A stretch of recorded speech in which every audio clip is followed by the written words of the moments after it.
Humans can be so foolish sometimes, don't you think? My name is Erica, and I've been married to my husband for 3 years. We live together with our adorable kitten, Bella. My mother-in-law places immense value on academic achievements and takes great pride in the fact that her son, Kevin, graduated from a prestigious university. In our small town, where there's only one convenience store, she's quite a well-known figure and has a strong connection with the neighbors. At neighborhood gatherings, she mostly boasts about her son's accomplishments. She believes that a woman who marries such a man should also have an impressive educational background. When we first met, during the announcement of our engagement, she immediately asked, "Which university did you graduate from?" "I'm a Harvard alumna, you know." When I told her the name of my university, she made a noticeably disapproving face. It seemed she hadn't heard of it. To her, an unfamiliar university meant it was a lower-tier school, and she assumed I was poorly educated. Since then, she seemed to have a problem with my educational background. While she allowed the marriage, she began to treat me poorly afterward. She would wait until my husband and father-in-law weren't around and then say things like, "Why did Kevin have to marry someone with such a low level of education?" She'd imply, "Someone like you isn't a good match for him." She even suggested, "You must have forced him into this marriage or manipulated him somehow." And the worst was, "It's a shame for any child to have a mother like you. It's better not to have children at all." These were the kinds of things she would say every time we met. Fortunately, we weren't living together at the time, but she would still come over whenever she had free time just to criticize my education and then leave. My mother-in-law seemed pleased with herself, but it stressed me out so much that I started getting gray hairs. She even gossiped about me to the neighbors, saying things like, "Erica can't even do basic math," or "She can only recite the alphabet up to H." As a result, I often found myself being laughed at by the locals. I considered talking back many times, but I knew she would likely fabricate a story about me getting violent and spread it around the neighborhood. So, I endured it all without telling anyone. One day, my in-laws decided to rebuild their house. My father-in-law had hurt his back, and they wanted to make the house more accessible. We were grateful for everything my father-in-law had done for us, so we offered to help pay for the renovations. My mother-in-law planned a big celebration with the neighbors for the housewarming, and of course, I ended up being the one to prepare everything. "I'll help you," my husband offered, but my mother-in-law quickly intervened, saying, "Come here, Kevin. I want to show off my highly educated son," and dragged him away. As she left, she remarked, "Someone with your low education should at least be good at cooking, so get on with the preparations." During the party, my mother-in-law was in high spirits. As expected, she began her usual bragging to everyone, saying, "My son built this house. What a wonderful and beautiful son he is. I wonder who raised such a child." "Oh, that's me." The older ladies in the neighborhood sounded envious, which only encouraged her. She continued, "And then there's his wife. She didn't contribute a penny but acts like she owns the place. She doesn't even want to give me grandchildren. The wicked woman." She then turned her usual disdainful gaze toward me and continued to insult me. Annoyed, I replied bluntly, "What's up?" "There she goes. That's the problem with uneducated wives," she shot back. "She hasn't had any kids yet, she's greedy for money, and she's probably eyeing our inheritance." She even accused me. "I bet she put something in today's meal. None of you should eat it," belittling the food I had prepared. Ironically, she was eating my cooking herself. Not that it mattered. Even if there were something in it, she probably survived just fine. She's resilient, to say the least. She whispered with a sneer, "Well, can't expect much from Erica's kids. They'll have those low education genes mixed in," making sure my husband and father-in-law couldn't hear her. She always harassed me without letting others catch on, which infuriated me. The ladies around us chimed in with laughter, agreeing with her. That's right.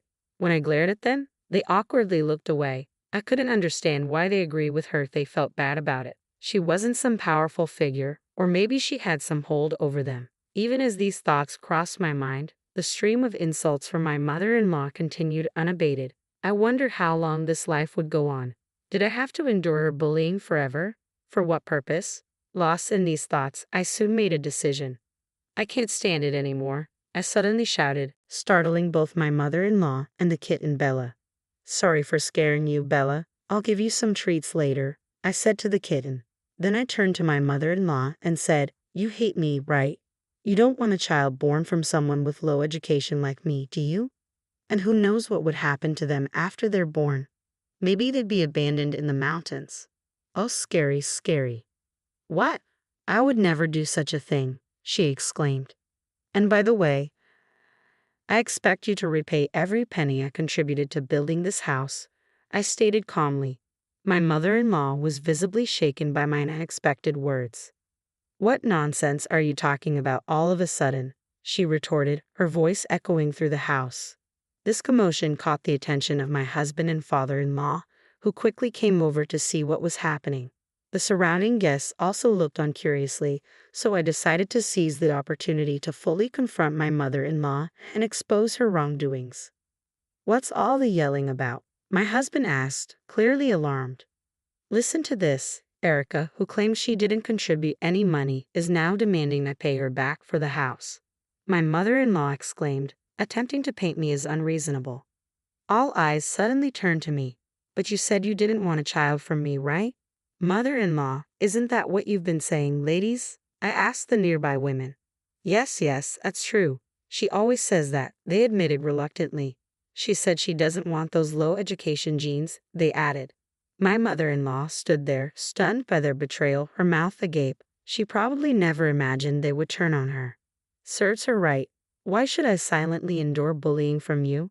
I'm not your punching bag for stress relief. I turned back to my mother-in-law, my voice seething with anger. My husband and father-in-law gasped in shock at the revelation. Have you been bullying Erica? Don't mess with me, my father-in-law demanded, his face flushing red with rage as he confronted her. Despite being unnerved by his rare outburst, my mother-in-law attempted to defend herself. But it's true, the child from low-educated Erica won't turn out well. Besides, she's just a housewife living off my son. I haven't said anything wrong, she shouted defiantly. However, as she noticed the cold, disapproving stares from both my husband and father-in-law, her face went pale. In front of them, she always portrayed herself as the perfect mother-in-law. Now, her thick-skinned demeanor, which was more resilient than her makeup, had been thoroughly stripped away. My husband sighed and turned to my mother-in-law with a cold expression. Mom, what are you talking about? Erica graduated from Harvard. She's far more educated than I am. The room fell into stunned silence. What do you mean? The university Erica mentioned before we got married was some obscure third-rate place, my mother-in-law exclaimed in panic. But the truth was, I did graduate from Harvard. The university she mistook for a third-rate institution was actually Cambridge University, an esteemed name recognized worldwide. After earning my degree, I continued my studies in the UK and completed my master's degree there, which is my highest qualification. When my mother-in-law inquired about my alma mater, I simply mentioned Cambridge without thinking much of it. I never anticipated that this misunderstanding would lead to such mistreatment. Given her Harvard background and high regard for education, she should have known that Cambridge is among the top 5 universities globally. Although the misunderstanding had escalated things, I had no intention of correcting it. I had lost any desire for a long-term relationship with such a mother-in-law. After all, a person's worth isn't defined by their educational background.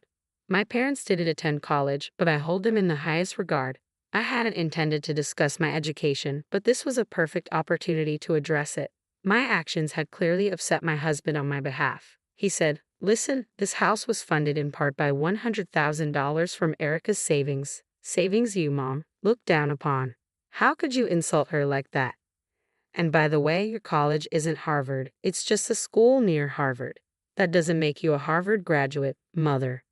Now's not the time for that discussion. We're talking about the money. There's no way a housewife like Erica could have accumulated that kind of money. Erica isn't just a housewife. In fact, she earns several times more than I do." "What did you say?" My mother-in-law's surprise was evident. "Yes, I make my living through stock trading, earning over $10,000 a month. I never mentioned this to my mother-in-law, so it's understandable that she might have assumed otherwise. Given her love for money almost as much as her reverence for education, if she knew, she'd likely demand luxury cars and the latest gadgets. That's why I asked my husband to keep it a secret. Since I'm usually at home when she calls or visits unexpectedly, she assumed I was just a housewife." My mother-in-law stood there, speechless and stunned by this revelation. To answer a question some of you might have, why did I contribute to the house's funds for someone I didn't like? Normally, one wouldn't want to give a single cent. The reason is straightforward. It was to avoid any arguments about living arrangements. By funding a comfortable and accessible home for her, I hoped she would be content and not bother us, especially after her minor injury. If she was comfortable in her own house, she'd likely visit ours less often. It was an expense I justified for my own peace of mind.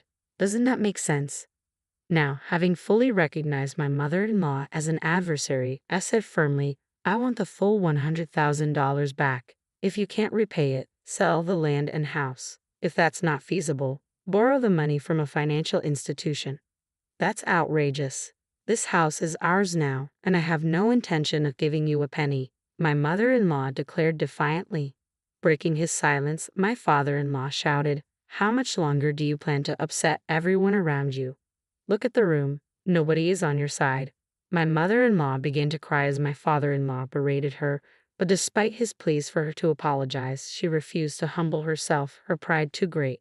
In the end, she left without offering an apology or even glancing my way. I'm so sorry, Erica. If I had been more attentive, this wouldn't have happened, my father-in-law said, deeply apologetic. There was no need for him to apologize. My mother-in-law only bullied me when he was unaware. Please lift your head. You've done nothing wrong. Please continue to treat me as your real daughter, I said, placing my hand on his shoulder. My father-in-law responded, Thank you, Erica. Leave her to me. I'll ensure she never bothers you again. And he went after my mother-in-law. The mood around us seemed to lighten as the situation settled. The neighborhood ladies, visibly relieved, apologized to me and promised to sever ties with my mother-in-law, which greatly lifted my spirits. A month later, my father-in-law announced that he was divorcing my mother-in-law. It turned out the issues went beyond that day's confrontation. My mother-in-law had been involved in an affair with a highly educated, middle-aged man. My father-in-law, suspecting something was wrong, had hired a private investigator to gather evidence discreetly. The divorce was swiftly finalized, and my mother-in-law was ordered to repay the $100,000 I had contributed for the house renovations as part of the alimony. Apparently, her lover financed this amount, and in return she was now working as a maid, my father-in-law reported with a look of disbelief. Now, both my father-in-law and I can live free from the troubles caused by my mother-in-law. I'm now 5 months pregnant, and my husband, father-in-law, and the neighborhood ladies are all deeply concerned about my health and have been incredibly supportive. In a way, I have to thank my mother-in-law for helping me gain such a supportive circle. Looking ahead, I'm excited about the future and look forward to a happy life with my soon-to-be-born child, my husband, father-in-law,